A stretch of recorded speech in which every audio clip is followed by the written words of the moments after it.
Thank you very much, Nina and Adrian. And before we open the floor, I will just raise some questions for the following discussion. The question one is the relation between academic research and the social movement, an issue both of you have mentioned. And Michael Borovai mentioned there is a scissors movement in sociology. On one hand, academic research become ever more left-leaning and even more radical. In the real world, situation moving exactly the opposite direction. How should we reconcile the two? Both of you mentioned the 2008 turning point, and in comparison to the 1989 turning point. 1989 turning point brought to us an image of open world, flat, globalizing society, or society without the borders. And 2008 called younger generation's attention to inequalities and exclusion. So therefore, celebratory discourse was replaced by a much more critical analysis. But the question is, after 1989, the relation between practice and the ordinary people's perception of life was in a more harmonious relation with what they read in academic writing. After 2008, I feel, at least for certain section of population, the gap become wider. This is a critical question, not only the thinking what we are doing, what we are writing for, but also we have a very specific question, which is dear and close to our department here, is how we redefine the intellectual left today, especially after the Russia-Ukraine war. So the left, especially radical left, I'm afraid to say, face very serious challenges. The dismantlement of NATO and fight neoliberalism, etc. I mean, it can make perfect theoretical argument. In practice, are being challenged now in different parts of the world. What are we going to do? So this is a scissors movement that now become wider, and it's what would be, I mean, question is that why is that happening? This is question one. Question two is what should we do to rethink of the intellectual left? Number three, probably closer to this department, we're thinking, okay, what kind of new academic practices should be encouraged to address this scissors movement, and at least to link academic analysis closer to ordinary life, immediate experiences. The question two is the relation between order and disorder. I mean, this is less central than the first question, I guess. I was very much inspired by Nina's presentation, and which point Adrian also mentioned, is that the global disorder seems to be very ordered. The fragmentation, confusion that the people experienced seems to be able to explain through one single logic. And then what's the relation between this very rigidly ordered disorder? So this touches on the question, I suppose, about the relation between migration and the mobility. As Adrian mentioned, the project that we are doing here, the mobility lab, is to consider how order is being made and remade through mobility. For example, during COVID, with the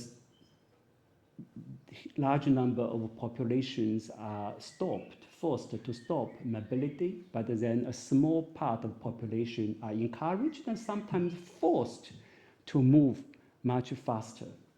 And in this process, we see the redistribution of resources, redistribution of risks, and By and large, I must say I'm quite surprised and impressed to see how the status quo, how resilient the status quo is. By and large, things go back to what it was. And despite the huge disruptions, here I think I would refer to the work of our postdoc Jeremy here. A very important feature of 2008 crisis as compared to the 1930s is the resilience of the status quo. Somehow it comes back very quickly, but it is not coming back exactly the same form, but it is coming back through very dynamic order-making mechanisms. And what are these mechanisms? And we feel that mobility actually is a very important way for this type of order-making project.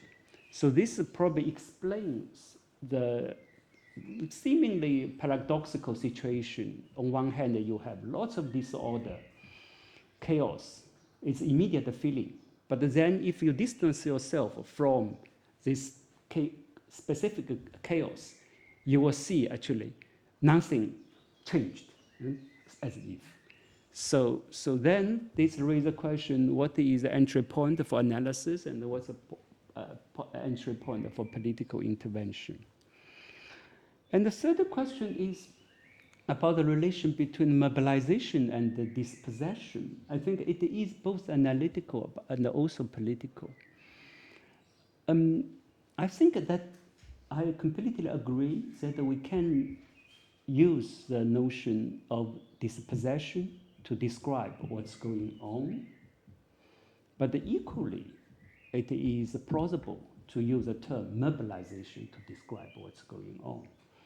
And along the Marxist line of analysis, the whole economy is about mobilization of resources, right? You mobilize resources and then you distribute in a particular way in order to generate profit for a certain sector and then at the cost of others. And if in terms of people's experiences, the very process of being dispossessed are almost always tied to a certain sense of mobilization. You are dispossessed through debt, the credit system, the financialization process, but the fact that you go into that process is often mobilized, lured by certain desire and discourse and perceptions.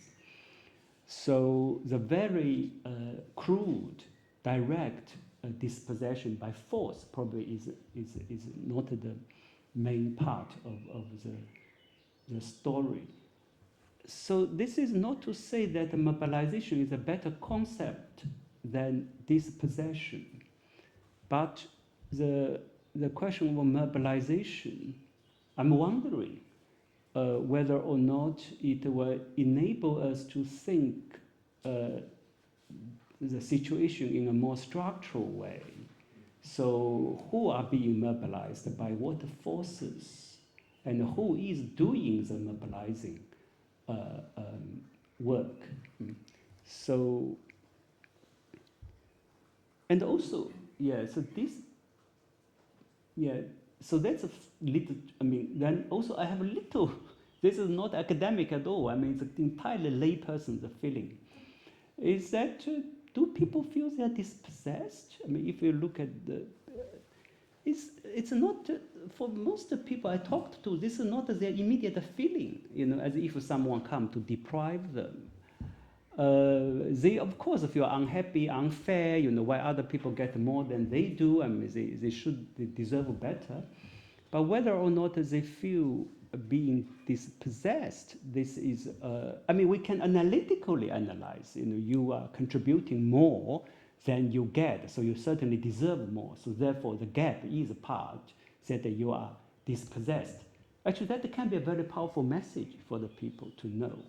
But then here the tricky question, if they have not perceived the life in this way, and we tell them a new concept, that can be very powerful because it will awaken them and enable them to see the life in a new way.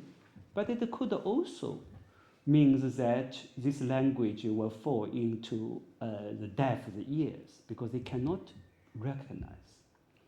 So any engagement must start with a recognition. And so this is not a theoretical question, it is a very tactical question, is that are the people, are our audience ready for this language? And what do we mean by them, they are ready or not, right? So this is, I mean, probably a bit of Gramscian thinking. The art and the politics of articulating certain hegemony, if we cannot win people over, then a correct analysis will not have the correct effect. So the effect is, I guess, what we are after. So we probably don't need the most precise theories, but we want the most effective theories. So that's, I think, is come back to my original question again, is the relation between words and the world. Relation between framework, categories, and experiences. Nina's presentation provides a framework for us to understand what's going on and how we can broaden migration studies. I think Adrian make a very important point in a critical engagement with Nina's presentation by highlight the importance of category like nation and the state. So they should be deconstructed in a way, but they do exist as normative categories with a tremendous effect. Maybe they are wrong academically, but they are very powerful in practice. So then we have a third thing is experiences. So if the framework, how we can make our frameworks and the categories somehow capable of capturing experiences. So now my question is, that's a very empirical question. I mean, I'm very interested in knowing. As I mentioned, the migration study is one of the most vibrant field in social sciences. Tremendous number of publications. I wonder how many migrants read this literature. To whom migration scholars have been writing for? And to what extent migration literature certainly changed migration policies to some extent. To what extent the migration literature change how migrants understand their life? Thank you.